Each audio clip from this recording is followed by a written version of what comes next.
Bismillahirrahmanirrahim. Mari tulabah sekalian kita perhatikan ke papan tulis, yaitu hari ini kita akan membuat penjabaran contoh, yaitu qiyas dalam ilmu usul fikih. Okey. Qiyas itu penting karena mazhab Ahlussunnah wal Jamaah itu menggunakan dalam metode istinbatnya, yaitu menggunakan 4 pondasi kita. Yang pertama yaitu 4 dasar kita, Al-Quran, hadis, ijma' dan qiyas. Okey, sekarang kita akan berbicara qiyas dalam usul fikih. Apa itu qiyas? Raddul far'i ilal asli. Menyamakan hukum furu' kepada asal. Okey, maka saya akan kemudian makna furu' itu adalah makis. Asal itu adalah makis alih. Maka rukun qiyas ada 4. Rukun qiyas itu ada 4. Rukun qiyas ada 4. Rukun qiyas ada 4. Yang pertama ada makis alih. makis alih. Yang kedua ada Makis. Yang kedua ada makis. Yang ketiga hukum asal. Yang keempat itu wajah. Jamil. Ini kita lihat. Ini hukum asal. Yang pertama makis alih, yang kedua makis, yang ketiga hukum dasar, yang keempat wajah jamil.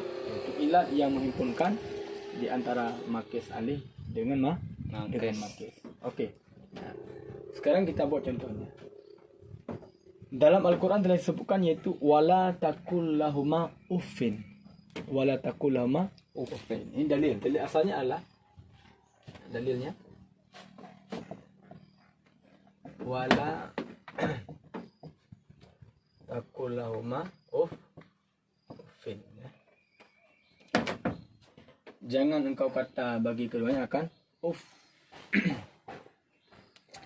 Alasan jangan mengatakan uff hukumnya haram karena alasannya yaitu idza menyakiti. Ilahnya adalah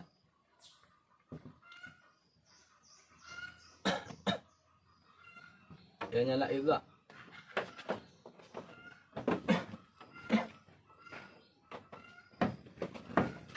Ilahnya lah idza menyakiti. Dalam Al-Quran hanya disebutkan, kalau kita perhatikan dalilnya, ufin saja, takfis saja, saja, atau serupanya.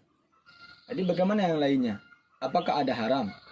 Kita mau tendang ibu, mau mukul orang tua, mau membunuh orang tua, melecehkan orang tua, apakah ada hukumnya haram? Nah, di sini tidak disebutkan di ayat. Maka berlaku juga hukum kepada yang lain. Kalau mengatakan ta'fif itu adalah haram, maka yang bukan ta'fif juga haram. Cara mengambilnya yaitu dengan cara istimbatnya, yaitu qiyas, menggunakan metode qiyas. Nah, kalau kita menggunakan metode qiyas, maka adalah kira-kira ibaratnya seperti ini. Uff itu haram. Kalau pukul bagaimana? Membunuh bagaimana? Maka kalau kita buat contoh ini, kita buat contohnya. Qatlul abwaini kat ta'fif. Qatlul abwaini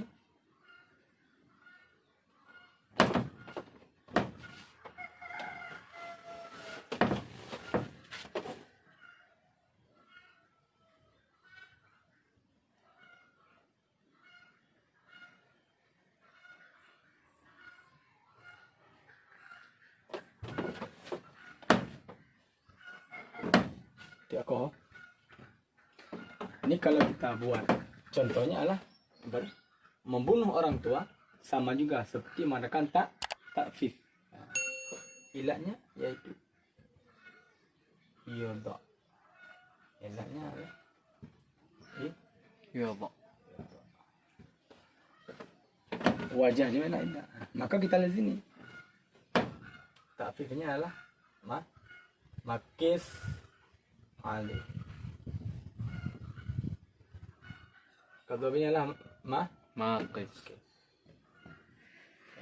ini adalah jami'. Hukum asalnya adalah haram. Hukum asalnya adalah haram. Dalilnya adalah di atas. Maka makis alih di sini yaitu takfif. Jadi pembunuhanlah yang diserupakan dengan takfif. Pada sama-sama haram, ilahnya adalah yaitu idza menyakiti. Nah, ini cara membuat qiyas dalam usul fikih.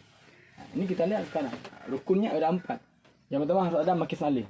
Okey, takfif makis alih. Yang kedua kalau buat ini adalah makis yang dikasihkan kepada takfif. Hukum asalnya adalah haram. Takfif adalah haram. Membunuh orang tua juga haram. Sama seperti takfif. Wajah jabeknya yaitu sama-sama idza juga menyakiti. Jadi kalau begitu membunuh orang tua atau memukul orang tua adalah sama juga seperti mengatakan ilahnya yaitu menyakiti. Bahkan lebih aula menyakiti. Nah, kita lihat sekarang. Ini kias apa namanya seperti ini? Ini kita lihat. Kalau untuk menentukan mana kias, ada beberapa pembahagiannya. Sekarang kita lihat dulu. Yang paling mendasar dulu itu kita ilahnya. Kalau kekuatan ilahnya yang terdapat lebih aula dengan hukum daripada makis alih, maka itu namanya kias aulawi atau kias ilat. Kita lihat sekarang. Iza mengatakan takfif adalah biasa-biasa saja, tidak begitu dahsyat.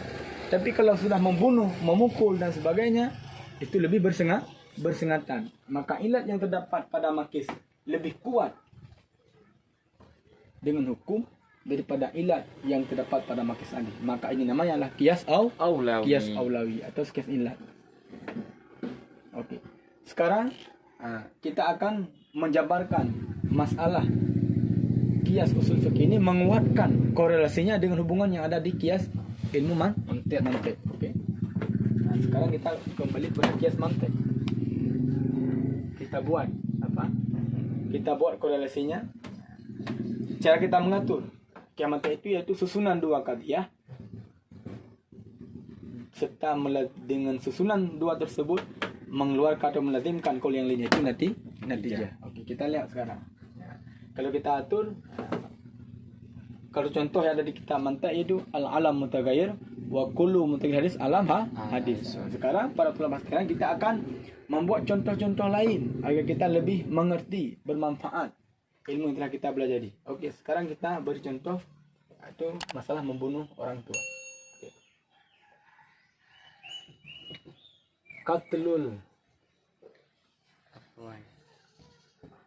Qatlul abwaini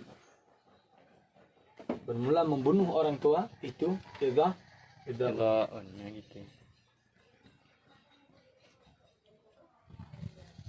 Qatlul abwaini idza'un wa kullu idza maksiyat.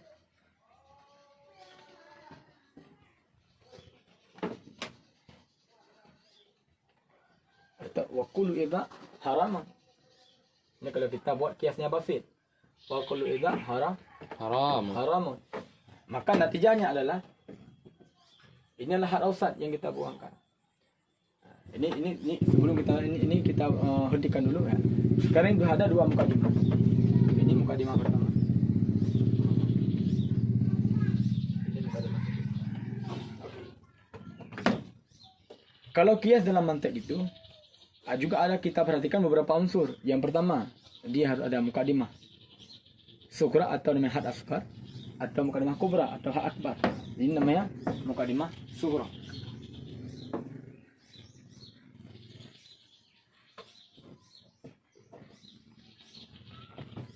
Ini namanya mukadimah kubra.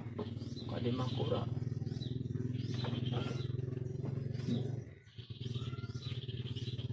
Setelah kita perhatikan itu, kita perhatikan juga itu had ausatnya. Had ausatnya adalah idza dan wa kullu idza.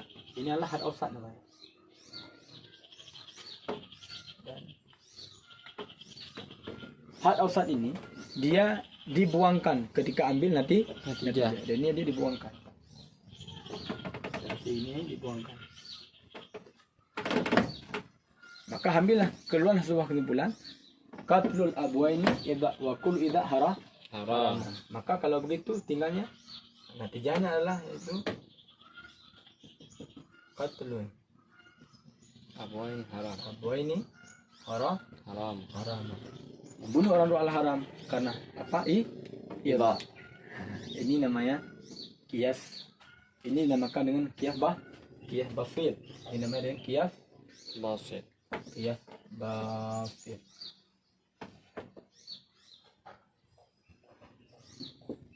Ini namanya kias basit. Oke.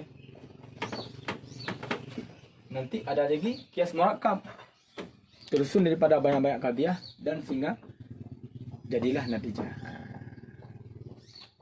Maka pada waktu itu setelah kita gabungkan antara ilmu usul fikih dan ilmu qiyas dan mantiq, maka tepatlah yaitu penjabaran kita bahwa ternyata membunuh orang tua adalah yaitu juga menyakiti dan haram karena menyakiti dan membunuh orang tua adalah menyakiti setiap yang adalah haram. Maka kesimpulannya adalah membunuh orang tua adalah haram. Maka di atas juga demikian, membunuh orang tua adalah haram karena yaitu sama seperti kita mengadakan takfif, ilatnya juga adalah idza. Ini adalah korelasi antara hubungan ilmu usul fikih, qiyas usul fikih dan qiyas yang ada dalam ilmu mantiq. Semoga ilmu kita pada siang ini bermanfaat para ulama sekalian. Kita cukup sekian. Allahumma fi ila aqwamit thariq. Assalamualaikum warahmatullahi wabarakatuh.